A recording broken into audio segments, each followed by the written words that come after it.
I have stalled long enough. I don't think I can stall anymore. I've covered 2.5 chapters worth of material. I'm going to put a close on chapter 10 today, as complete as I'm going to get through chapter 10. So I have to actually use the word assessment. It is a dirty word. I freely confess that it's a dirty word, but somebody has to use it at some point. And most of y'all were in the Gen Chem 1 online that we ran this past fall. So you've already built a measure of familiarity with the assessment structure that I prefer to use. It's important for you to recognize that I'm going to be doing this delivery of the assessment stuff entirely online. Okay. Let's talk real quick about the coverage. Most of the time that I've spent on Gen Chem 2 stuff has been in chapter 9, as it turns out. So this is going to be about half chapter 9 and half the surrounding chapters. 30% or so coming from chapter 8.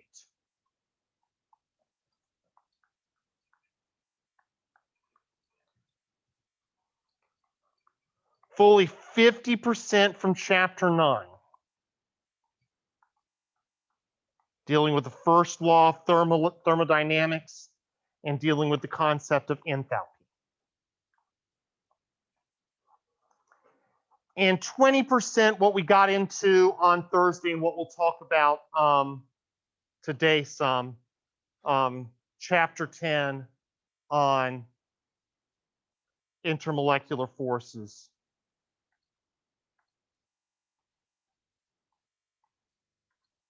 And phase. Okay.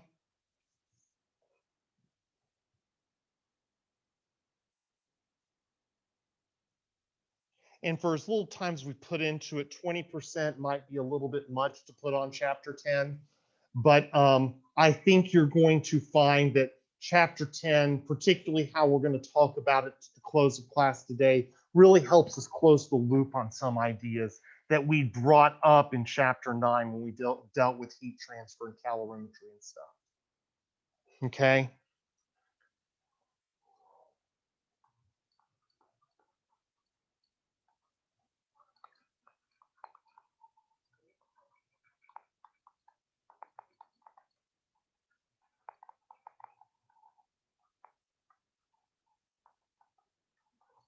Okay.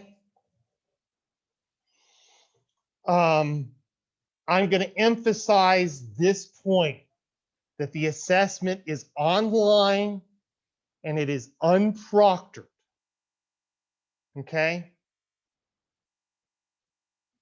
I try to do things in the construction of the assessment to make it minimally beneficial for you to collaborate with somebody else in doing it. In particular, the assessment is randomized.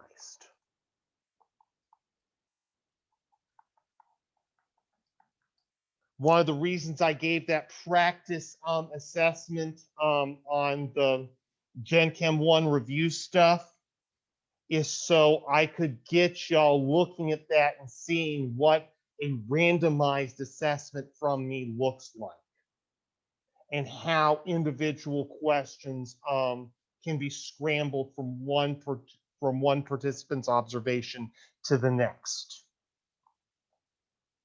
Okay. There's a short answer section as well to the full assessment that requires several answers in your own words. The limitations that I give you on the assessment is that when you actually look stuff up online for one reason or another, and you wind up using that in your answer, your task is to restate that information in your own words as completely as possible without paraphrasing. Okay? I want you to gain the knowledge that's necessary in order to do this assessment well. And I want that knowledge to be communicated expressly in your own words. Okay? Apart from that,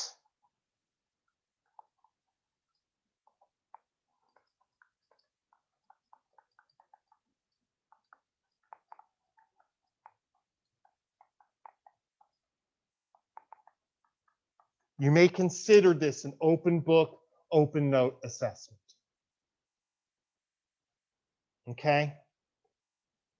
I'll talk a bit more on Thursday about the equations that I tend to give when I go through this type of an exam with in a traditional setting with the populace.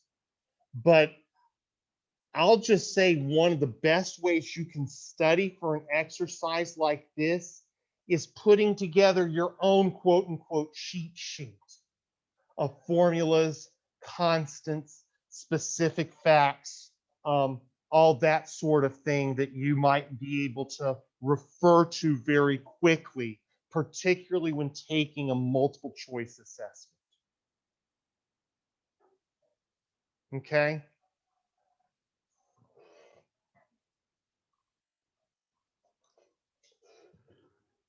The assessment comes in two parts.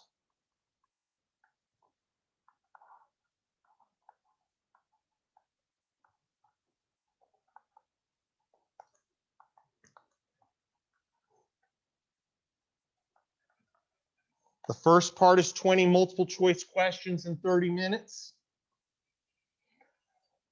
The issue with that is the time. Okay? Those of y'all have been through Gen Chem 1 and know what goes into computation in Gen Chem 1, you may predict that computation is going to get more intense coming through this. Okay? This is where the randomization really takes hold, where you're going to wind up recognizing if you actually compare your assessment with a neighbor's assessment, you're going to recognize that the questions you get not only are different questions than the questions that your neighbor gets, but when you actually see similarities in computational questions, that those similarities are going to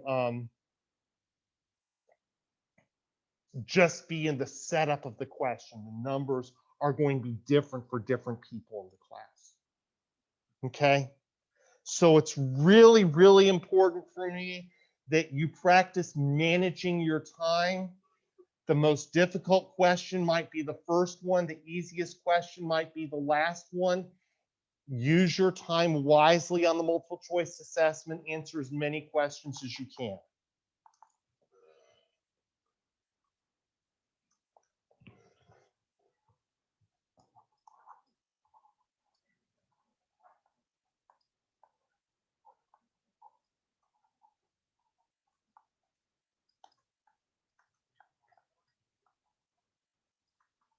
The second part is worth just as much. It'll be 8 open-ended questions in 60 minutes. This is written so that you are not time limited in what you accomplish, but that you do have a maximum time to think through and respond as critically and uniquely as you can to each individual question. Some of those questions will be computational as well. When they are computational, you'll have one question where you give the answer, and you'll have a follow-up question where you're asked to provide your method of how you solve the problem. Okay? I have one conventional problem on this assessment where I actually am very pointed in saying, I don't want you to solve this out. I want you to describe to me how you would solve this out. And if you're missing information for the solution, tell me what you're missing. Okay, so I'm really going to have you be as critical as you can be in how you approach the solving of problems. even if the solving of a problem doesn't mean you actually are capable of giving me the answer on the spot. That's fine.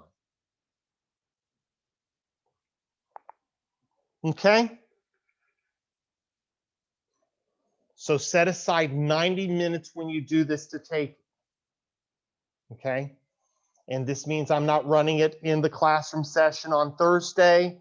It means that I'm going to have time where you do it afterwards and I actually move forward in the class. Okay? So that leaves the question of when.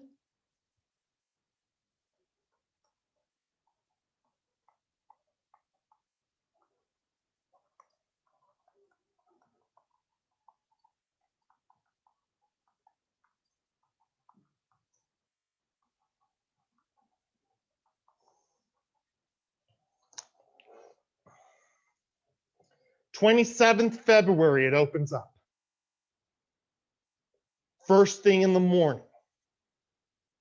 Those of you who have wide open Fridays who like to do things first thing, you can be working on it then.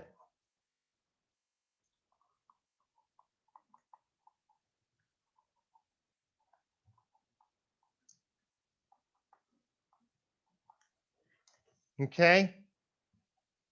I wouldn't start it any later than 10 p.m. on Monday night.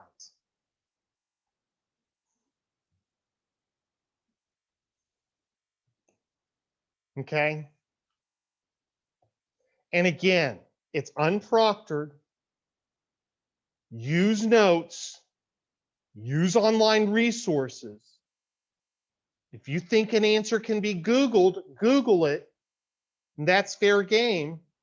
Like I said, I've done my best to write as many original questions as possible so that you can't uniformly Google. And I'll spare you guys the rant I got into on the 8 a.m. hour about Chegg and the evils that are behind Chegg, specifically for those who can't pay for the service. But just know that if you really want to get me going about bad guys sometime, get me going about Chegg study. I'm not a fan. I'm not a fan of the slightest. I think they do more harm than good. I think there are a lot of other sites on Google that are more accessible to a wider variety of people that actually do more good than harm. And if you feel like you can use one of those, go for it. Okay?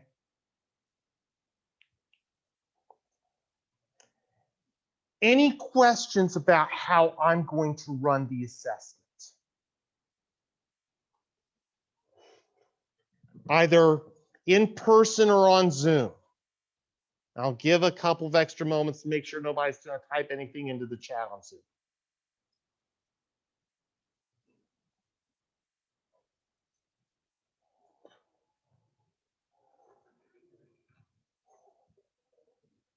I'll go ahead and send email about this as well, just to make sure that everybody has received a maximum of documentation about this thing going forward.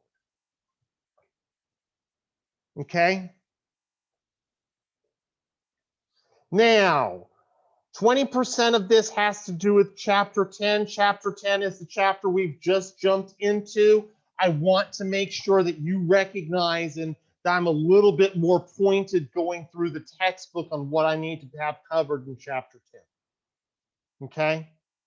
So let me spend some time in the textbook. Okay.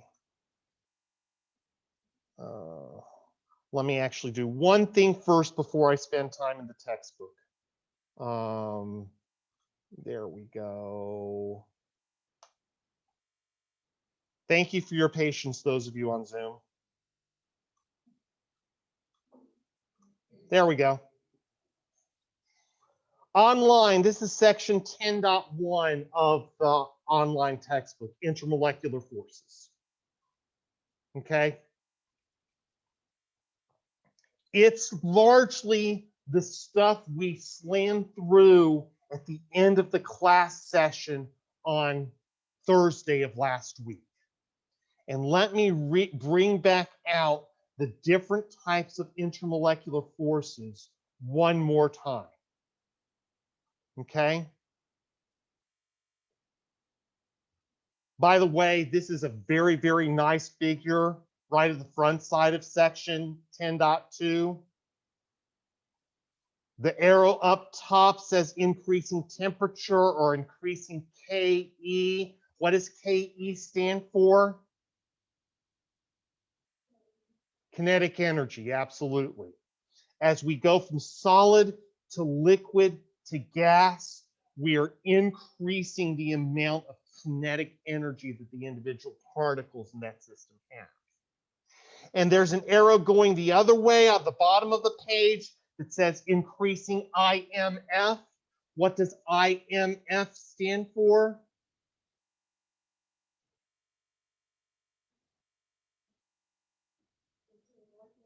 Inter. Thank Is you it for being that specific.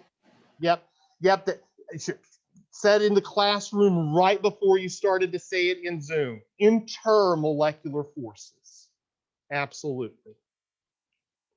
And the attraction between individual atoms as we transition from gas to liquid to solid is increasing as we go. Okay? Now, there's the story of the butane lighter that we referred to in class. There's the image of the hydrogen chloride molecule and how I talked through the dipole-dipole interactions there. Note this one term at the transition here. This term van der Waals forces. Okay. It looks like van der Waals. Okay. But this is a Dutch name. And so the W in Dutch has a little bit more of a sound between a V and an F. Van der Waals. Okay. Okay, let me go to the whiteboard real quick and make sure this is said very clearly. Okay.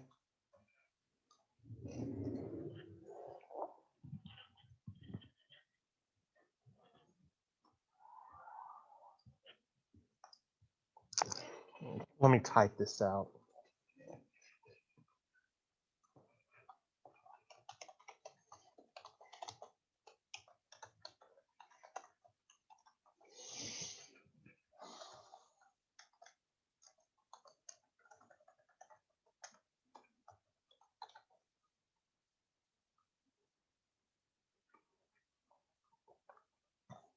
Van der Waals forces describe all intermolecular forces that aren't some kind of ionic exchange or some kind of absolute charge attraction. The terms that we used inside of intermolecular forces, the terms London dispersion forces,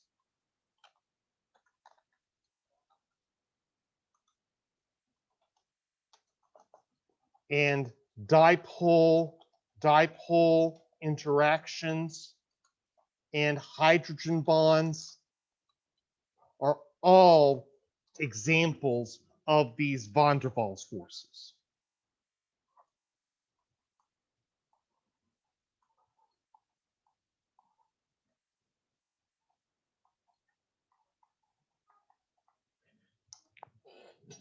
Okay?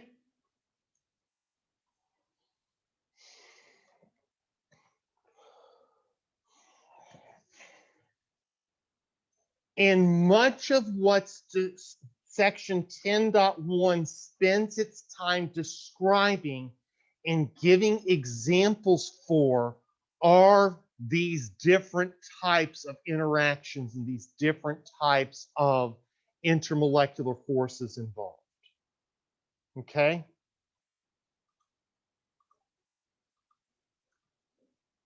The first section that's describing these are dispersion forces, London dispersion forces, and induced dipole interactions are synonymous with one another as we go through this discussion.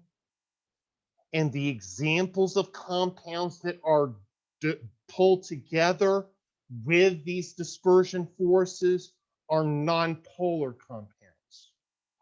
Okay?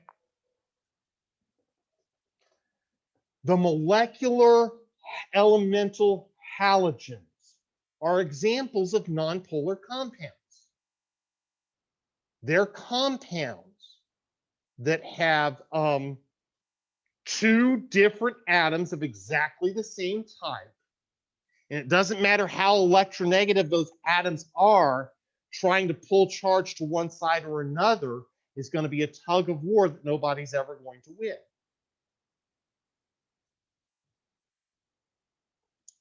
We've said before that fluorine and chlorine are both gases at room temperature. And the boiling point for fluorine is crazy low. And the boiling point for chlorine is not that high. It's still well below yield 273. The boiling point of bromine, on the other hand, is significantly above 273. Bromine is a liquid at room temperature. And iodine and astatine are solids at room temperature. Now, all of these elements are chemically identical to one another. So what's the difference between these molecular elemental compounds and their standard states? It's purely the size. It's purely the number of protons and electrons in their atoms and how easily those protons and electrons can be pulled around. Fluorine is a very small pair of atoms. I can't readily pull electrons from one side of fluorine to another. Therefore, these dispersion forces in fluorine are very low. I can't induce a dipole in fluorine. I can't induce it the way I could in iodine. Okay? Iodine has got very large atoms with a lot of electrons that can run around. The capacity to induce dipoles in iodine is very high. And therefore, even though I have no dipole attraction in compounds in the iodine molecules, iodine is a solid at room temperature. And it's a solid at room temperature because of this capacity of iodine to induce dipoles. The heart of the London dispersion force is the capacity to induce dipoles in the molecule. Okay? So this tabulation is something that's very, very useful to go through and to understand the rationale behind it. Okay? We talked a good bit about the hydrocarbons like octane when we went over this on Thursday in class.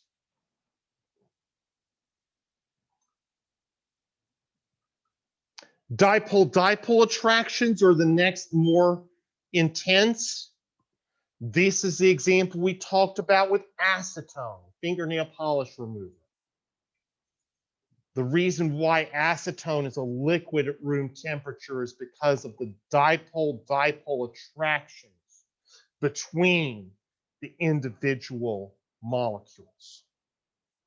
Okay? And then the hydrogen bonding effect is why water is so uniquely tightly bonding as a liquid. Okay? Now, let me make one particular comment about how the chapter's written and what's going to turn up in homework. Okay? I think I made reference on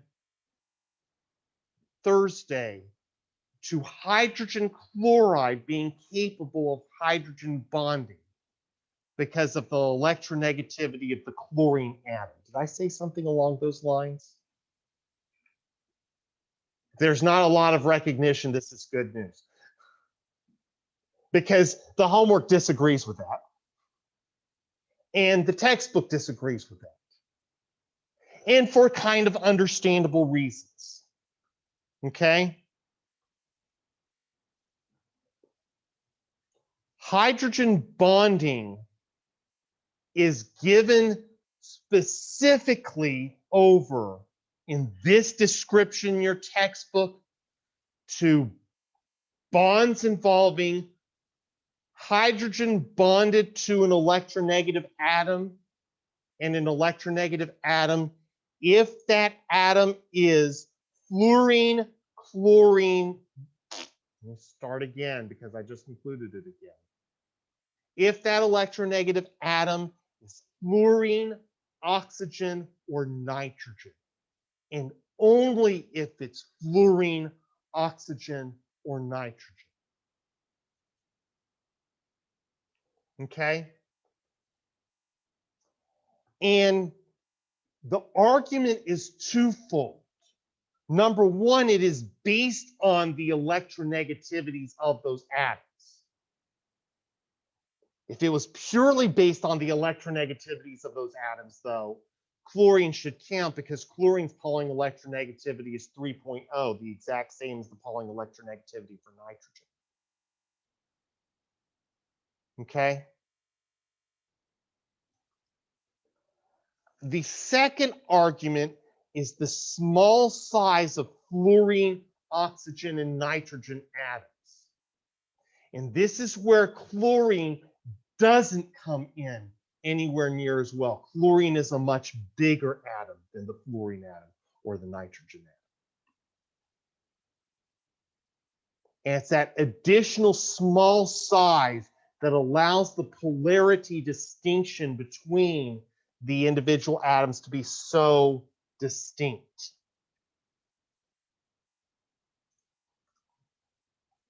Leads to highly concentrated partial charges with these atoms. I have to give it to your textbook on this. Their description of hydrogen bonding is really, really good. Okay? So be aware of that as you go through the homework, and be aware that your textbook is giving hydrogen bonding specifically to bonds between hydrogen bonded to fluorine, oxygen, nitrogen, and fluorine, oxygen, nitrogen atoms themselves, and only to those atoms. Okay? And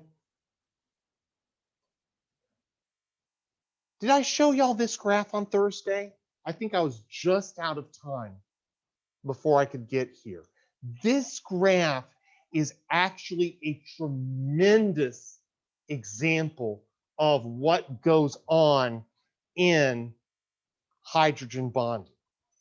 It's a graph of boiling points of different compounds of hydrogen.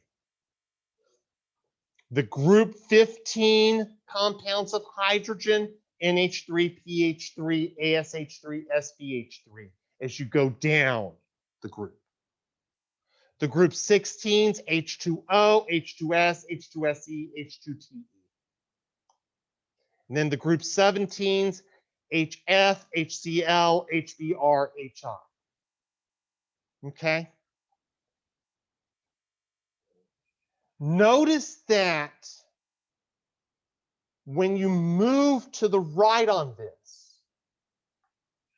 as the molecule gets bigger, as the central atom in that molecule has more protons and more electrons, the boiling point gets higher because of London dispersion forces. Te is a really, really big central atom. Selenium is less big. So hydrogen telluride, H2Te, is just barely a liquid at room temperature. Hydrogen selenide is a gas. Hydrogen sulfide is very much a gas. And based on the trend, water should land down here. Nope, it doesn't. Totally down to hydrogen bond. Water is a liquid at room temperature, far with a boiling point far, far above anybody else in that group, specifically because of the strength of the hydrogen bond. That's how strong the hydrogen bond can be. And this right here is your textbook's argument for excluding the hydrogen chlorine bond as participating in hydrogen bonding. Because hydrogen fluoride, it can very much be a liquid at room temperature. But, oh dear heavens, hydrogen chloride is a gas and it doesn't stick together well at all. And everybody else is a gas as well, although those gases have progressively increasing boiling points. Okay? So this is actually a very, very powerful graph describing on one side the strength of the London dispersion force, and on the other side the overwhelming strength of the hydrogen bond when the hydrogen bond appears. Comments, questions about that graph?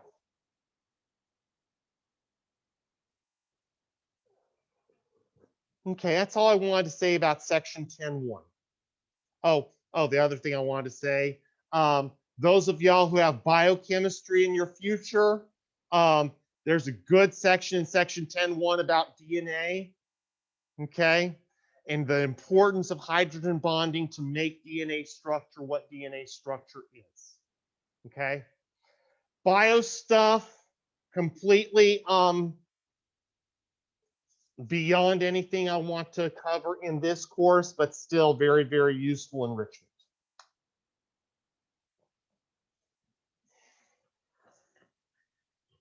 Section 10.2 is the properties of liquids. And it's a combination of stuff that you have almost assuredly heard before and stuff that gets into a little bit of niche detail. Okay? The goals of this section are to distinguish between adhesive and cohesive forces. Has everybody heard the word cohesion at one point or another? Has everybody heard the word adhesion at one point or another? What's the distinction between cohesion and adhesion?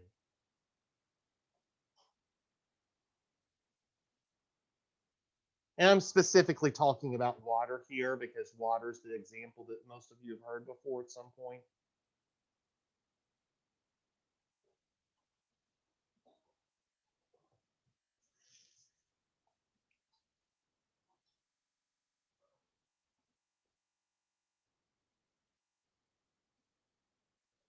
When you hear cohesion, what type of attraction do you think of?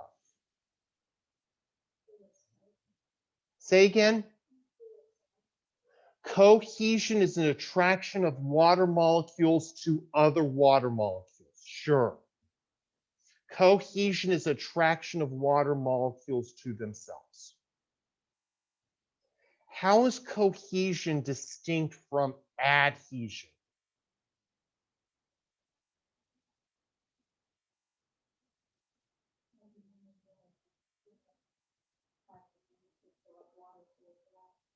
Water to glass is the canonical example of adhesion, sure. So, because when we deal with the meniscus of a graduated cylinder, water gets pulled up the sides of the glass and gets pulled in on the center. Okay. Those are characteristic examples of water's capacity, especially to be attractive to itself. And then beyond that, we define viscosity, surface tension, and capillary rise. Okay? Viscosity is a description of the flow of a certain liquid. Surface tension, what's a good example of what causes surface tension? Or how you observe surface tension in nature?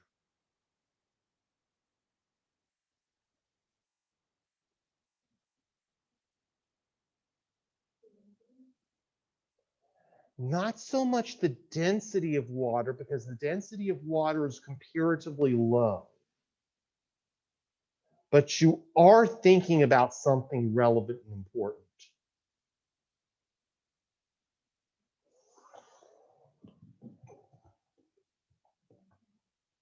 Water molecules pull on one another, right?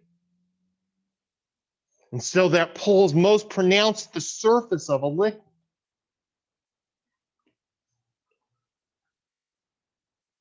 And here's a great image of surface tension in water as something that's asymmetric and forces water to take its spherical shape when it gets condensed together in one place. Inside the water, the pull of individual water molecules on one another may be very symmetric, but at the surface, it's very much asymmetric. And the asymmetric pull makes the tension on the surface very tight compared to other liquids. The other canonical example here is the example of the water bug skittering across the surface. Because water bugs can get away with that, doing that on water, because water has such a high surface tension. Okay.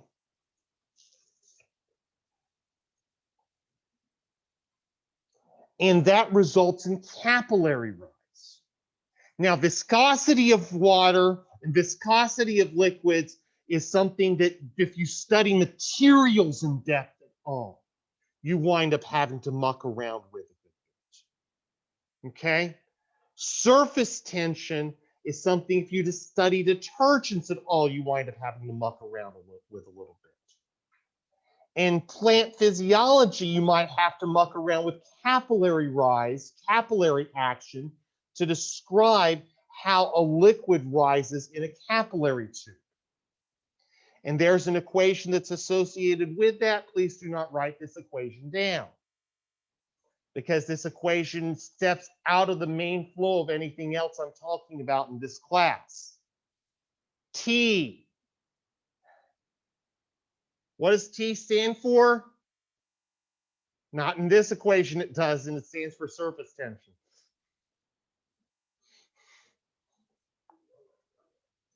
And there's a Greek letter rho in here standing for density. There's an angle theta here that talks about contact between a liquid and the surface. It gets very hairy, okay? These are topics that if you study something fairly narrow, you will be interested in at some point later on. But that goes to a specific population of you studying specific narrow things. And so reading through section 10.2 should be for broad themes that apply intermolecular forces, but specific definitions, even let alone equations, I'm not worried about. Okay? And I'm just going to say, let's just go on to section 10.3.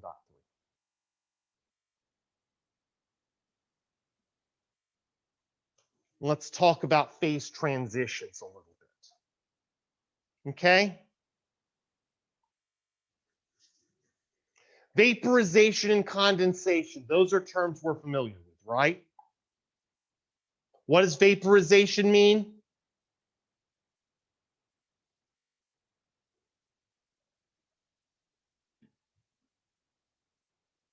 Tough crowd this morning. Vaporization is what phase to what phase? Liquid phase to gas phase, absolutely. And so condensation is going to be from what phase to what phase? Gas to liquid. Absolutely. Okay. We'll talk more about the transition and specific energetics involved with that transition here in a little bit. But this is a avenue for section 10.3 to reiterate ideas about vapor pressure and what's going on in a container when you have molecules escaping the liquid of a surface to form vapor and put a container under pressure. Okay?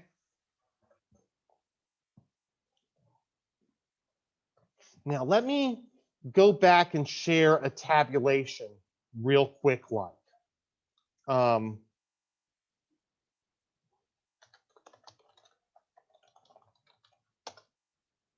And let me share it from Wikipedia, unlike my standard. And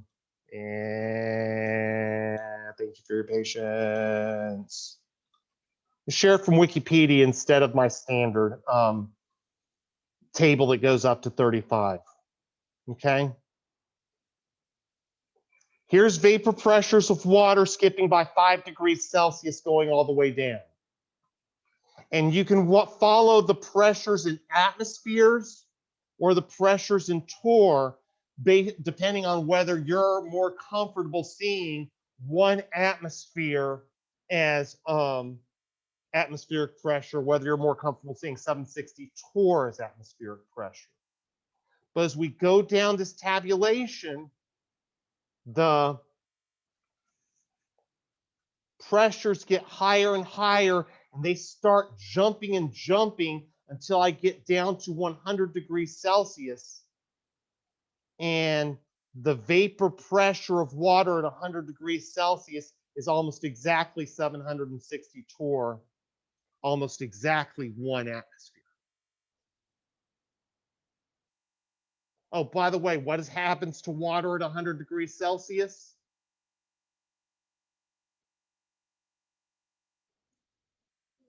It boils. So this is actually a different means to define what vapor pressure is. The vapor pressure of water, no, excuse me, it's a better means of defining what normal boiling point of water is. The normal boiling point of water is the temperature at which the vapor pressure winds up equaling atmospheric pressure. This particular graph of temperature and pressure in kilopascals for water gets you the 101.3 kilopascal atmospheric pressure at 100 degrees Celsius. And that's all well and good for us who live here in the valley of the Appalachian Highlands.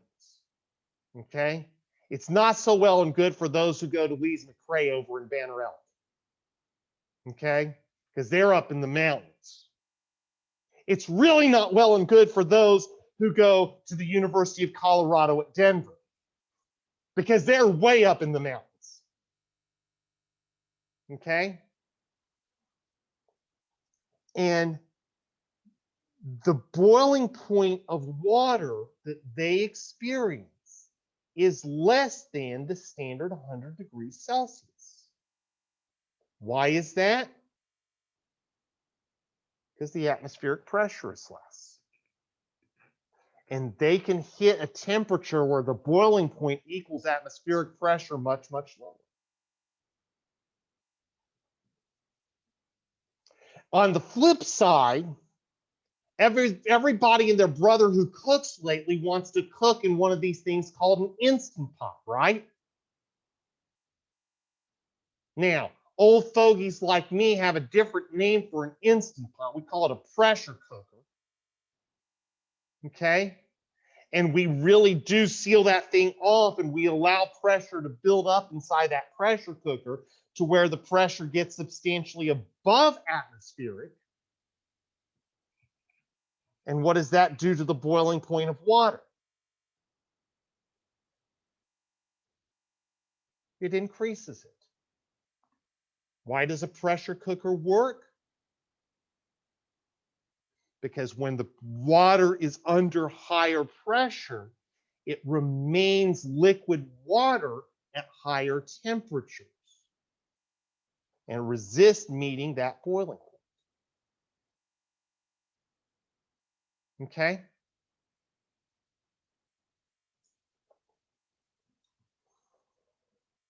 Now, let me make two mathematical points coming out of chapter 10.3.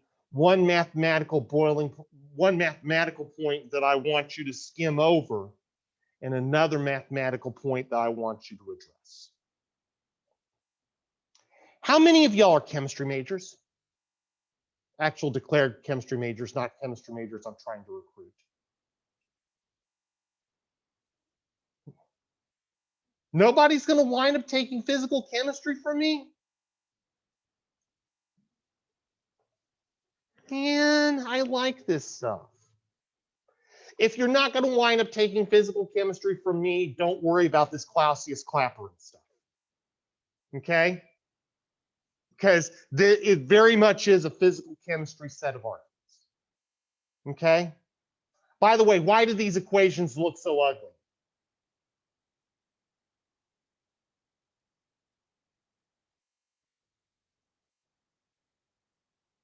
See, I could just ask you, do these equations look ugly? And the majority of people in the room would say, yes, these equations look ugly. I don't want you to just say these equations look ugly. I want you to be able to look at stuff like this and go, why does this look ugly?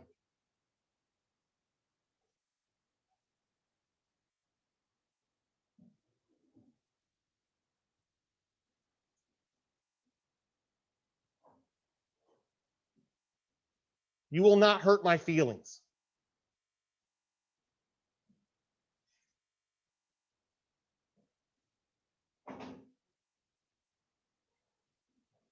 I'm going to make a guess that symbol is part of the reason why.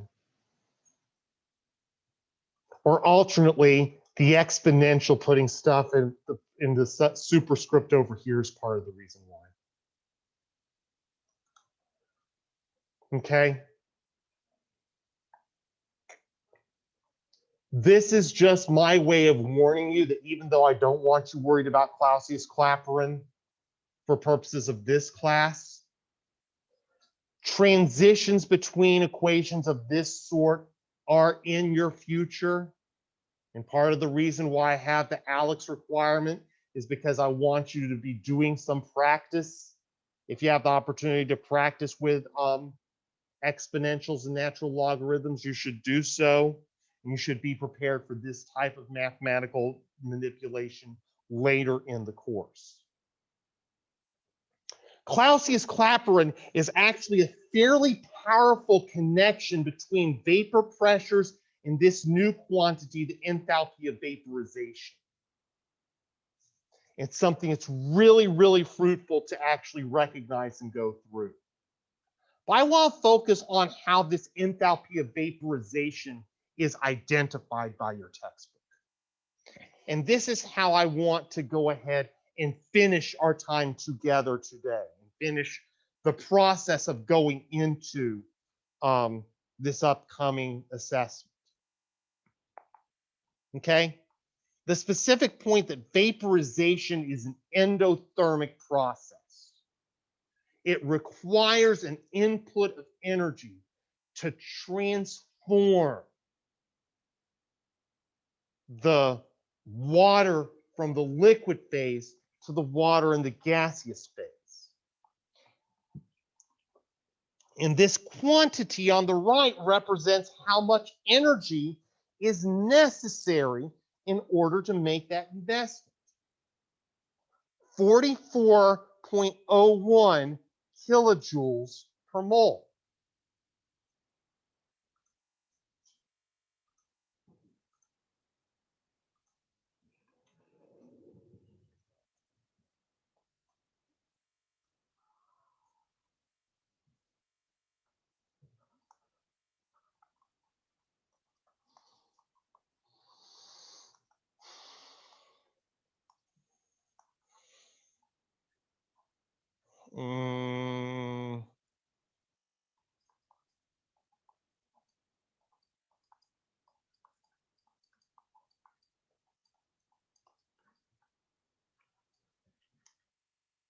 And I can connect this with stuff I do in the laboratory. Okay? I have 1 mole of water running around.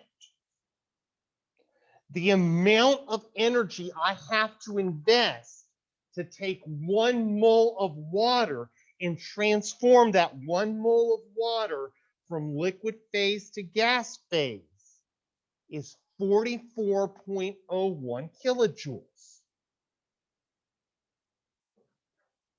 Now, how often in the laboratory do I measure the amount of water I have running around in moles?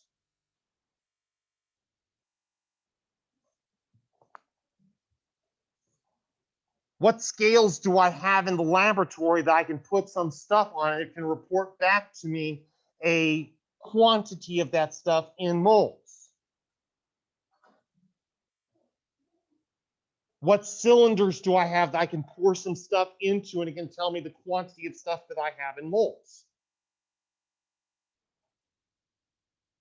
Am I talking really foolishness here? I put something on a scale and I get a mass back out for that in grams. I pour something into a graduated cylinder, I get a volume out of that in milliliters. And of course, this enthalpy of vaporization is specific for water. How do you convert back and forth between a volume of water in milliliters and a mass of water in grams if it's relatively pure water? Anybody remember the density of water? It's 1 gram per milliliter. So you measure the volume of water you got in a grad cylinder, you can take that volume as the mass of water you've got in grams. So I'd really prefer to report this enthalpy of vaporization not in kilojoules per mole, but in kilojoules per gram. And we're going to run across this multiple times as we go through these types of quantities we come across in thermodynamics. Many textbook reports like your own want to report these quantities in kilojoules per mole. And I go, that's nice, but then I have to convert a mass I have to moles, and that's obnoxious. I'd really just rather talk about this as kilojoules per gram, or just talk about it as kilojoules first, full stop. Okay? How do I take this 44.01 kilojoules per mole and convert it to kilojoules per gram? What quantity do I need in hand in order to do that?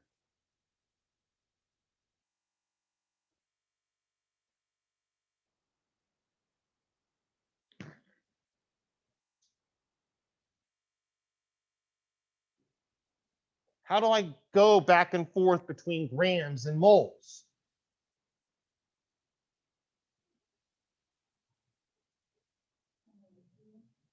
I've got to have some sort of ratio over here, don't I? I have to have some sort of ratio that puts grams in the denominator and moles in the numerator and cancels out moles. What's that ratio like for water?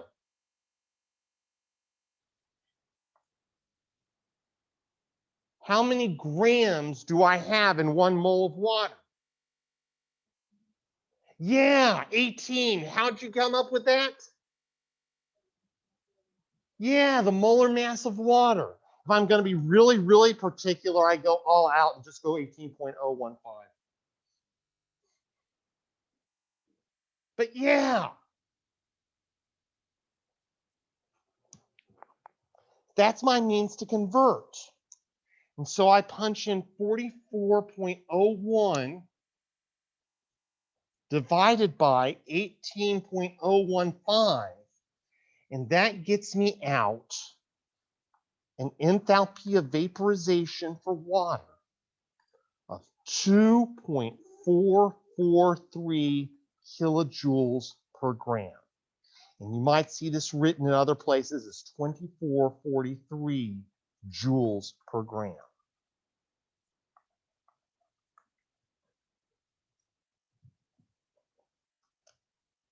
Now, we've done enough number crunching around by this point to know how big a joule is, right? And if we get into the kilojoule universe, we tend to be talking about a lot of energy, right? It takes 2.44 kilojoules of heat energy to take 1 gram of water, 1 milliliter in that grad cylinder, and transform it from liquid to gas. That's a lot of energy, folks. Evaporating water takes a lot of input.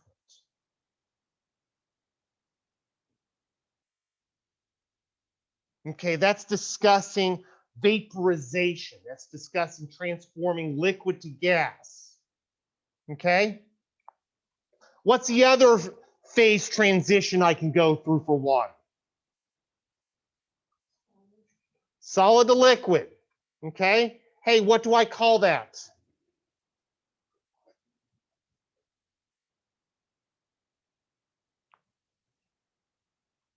Go ahead and give the obvious answer, because this will feel like a trick question while I actually write this quantities name, but it's really not intended to be.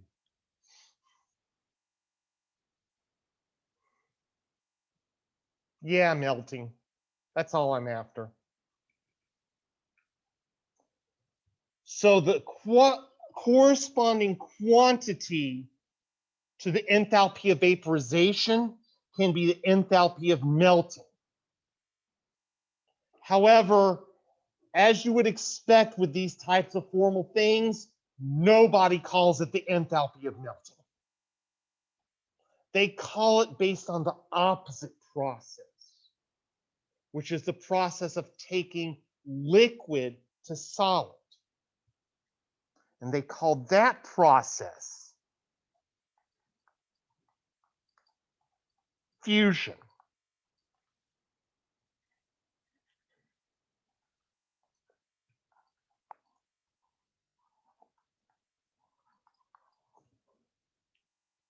But if you call this the enthalpy of melting, I'm not mad about it. Okay? The enthalpy of fusion, I keep wanting to do this old school. The enthalpy of fusion for water is 6.01 kilojoules per mole. And I can do the exact same type of conversion I just talked through for going from liquid to gas for solid to liquid. And if I do that type of conversion, what I come up with is 333.6 joules per gram.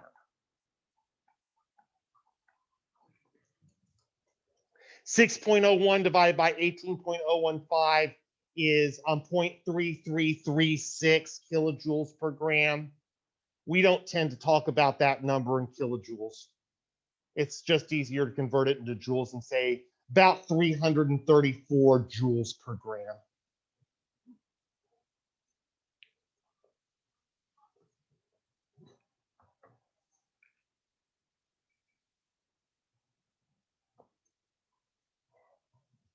And we can use this quantity to talk ourselves through the one calorimetric transition we've already observed in the lab. Because when we cooled off our calorimeters last week in the lab, how did we actually take the calorimeter and decrease its temperature?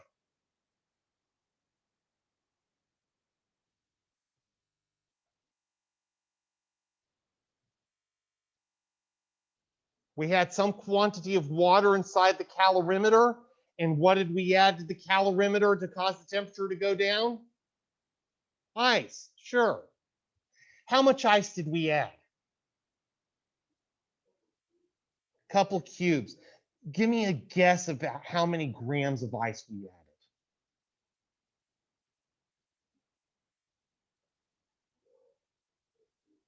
Sure, sure. Let's go with that.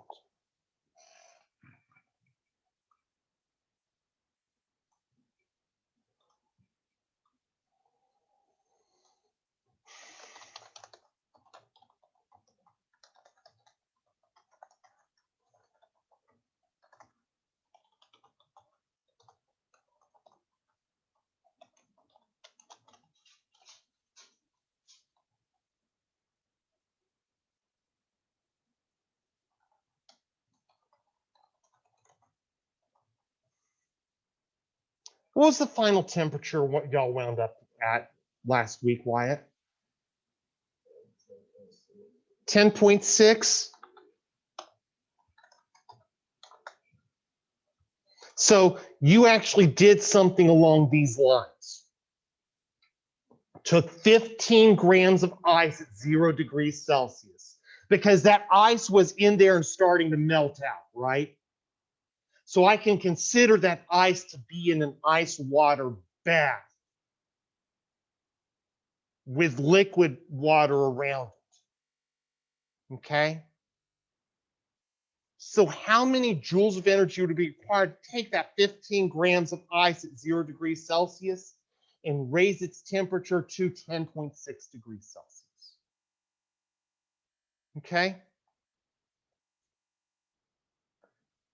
Well, the way that we're going to use this enthalpy of fusion up here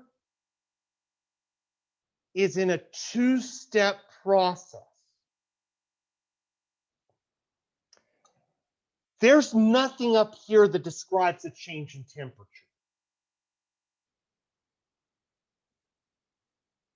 An enthalpy of fusion or an enthalpy of vaporization is measured in energy per amount alone, with no information provided for change in temperature.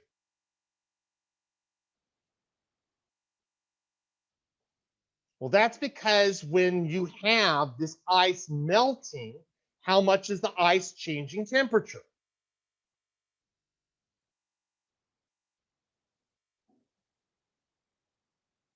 When the ice itself is transforming from solid to liquid, what's the temperature change involved with it? It seems like it would be rising, wouldn't it? But the stuff that's rising in temperature is actually the melted ice transformed to water.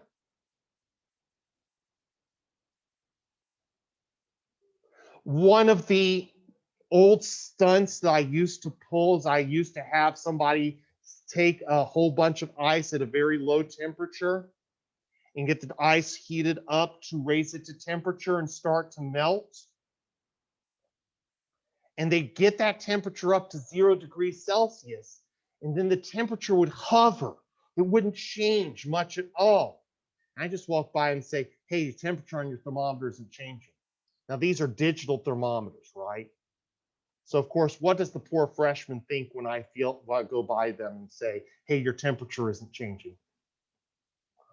Oh, dear God, did I break the thermometer?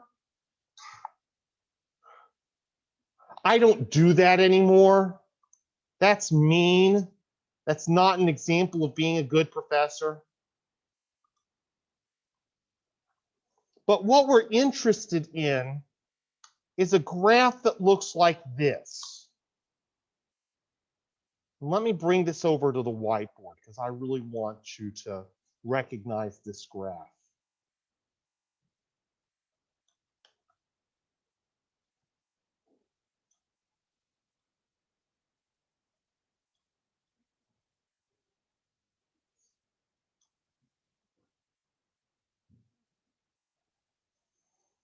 Okay? Where we're at in studying this graph is right here.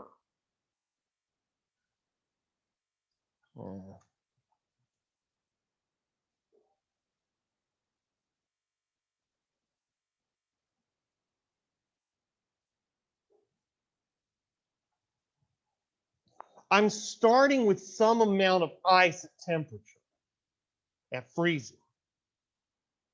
Okay? As the ice goes through and melts, it stays at freezing. One of the big features of this graph that I really want you to notice is that solid ice can change in temperature and liquid water can change in temperature. But this combination of solid and liquid water, this ice water bath, doesn't change in temperature at all. It stays at 0 degrees Celsius. It's only when all the ice is melted that I start talking about a change in temperature. And so what I want to do to solve this problem is I want to take 2 steps. Okay?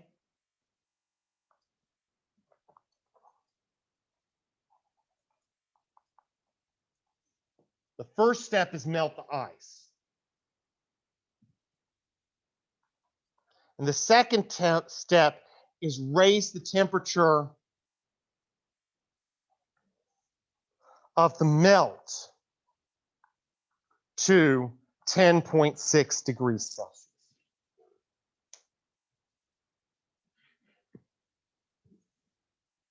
Okay? So let's talk about doing this type of computation stepwise.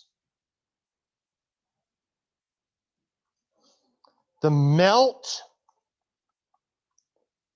the Q from that is equal to the mass times the enthalpy of fusion.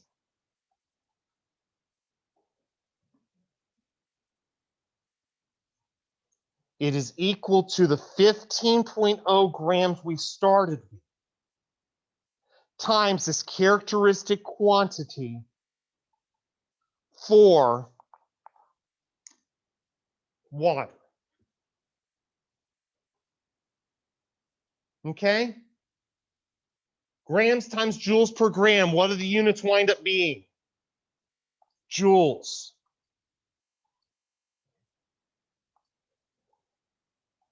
(15 times 333.6).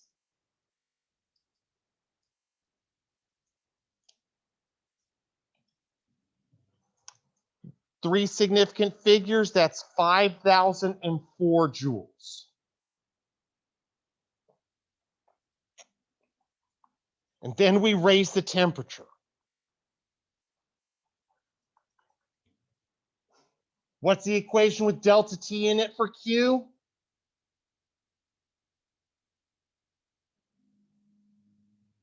Remember how I said I wanted this particular conversation to close the loop on how we'd be studying this stuff? Q equals what times delta what?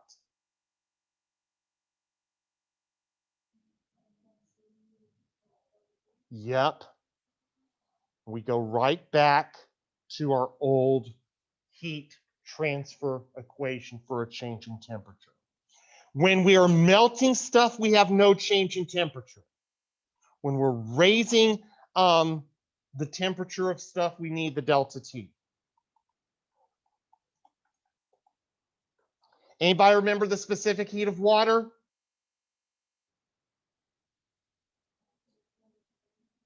I can tell who's been doing homework because that's a number that comes back out when you've practiced using it a lot.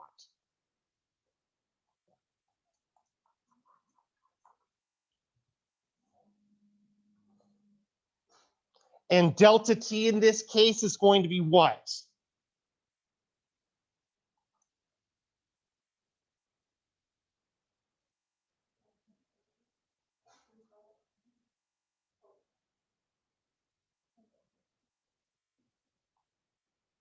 That's where the 10.6 minus 0 comes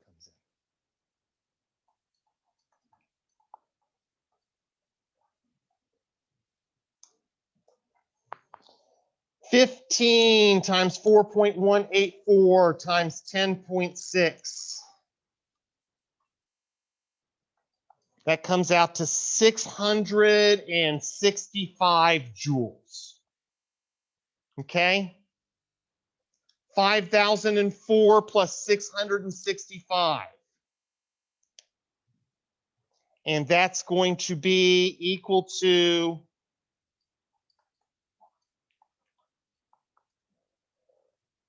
5,669, 3 sig figs, 5,670 joules.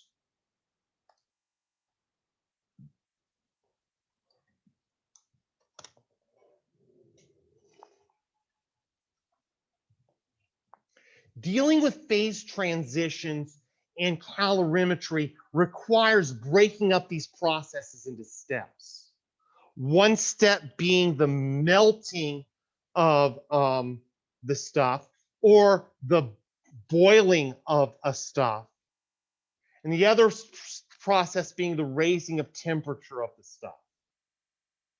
Okay? More examples where this came from in the homework.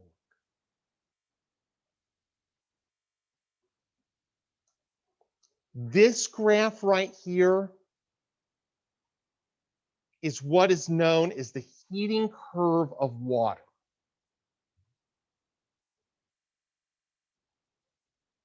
It's not much of a curve, is it? It's very much jagged lines.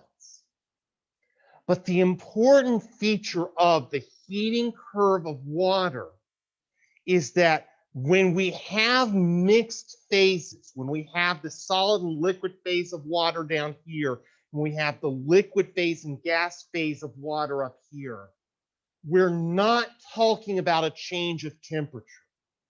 The ice bath remains at 0 degrees Celsius all the while that the water is melting. The steam bath remains at 100 degrees Celsius all the time liquid water is evaporating. We don't talk about changes in temperature when we have phase changes going on. Only when we have matter in all one phase do we talk about changes in temperature associated with those changes in phase. Okay. And so that's the extent of what I want to talk about in chapter 10. Okay. I focused on section 10.1 and 10.3. 10.2, skim over it, but don't dwell on specific definitions, just dwell on applications of intermolecular forces. 10.3, don't get bogged down in complex Clausius-Clapeyron mathematics. Focus on the enthalpies of fusion and enthalpies of vaporization. Okay? Oh, by the way, I didn't talk about deposition and sublimation, but those ideas are in section 10.3, and you ought to be familiar with them as well. Okay? Don't go any deeper into chapter 10 than that. I'm not going to go any deeper into chapter 11. Okay? What's going to happen when we get in here on Thursday is I'm going to take a jump through the textbook and start the second phase of the course at the front side of chapter 12. See you then.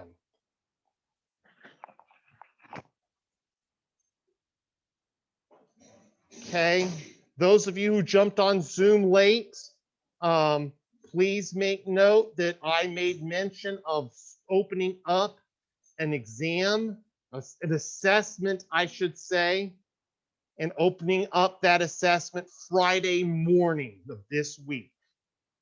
And that assessment largely covers chapter 8, 9, and 10 in those proportions. I'm on Zoom and I can answer questions about the assessment if I need to.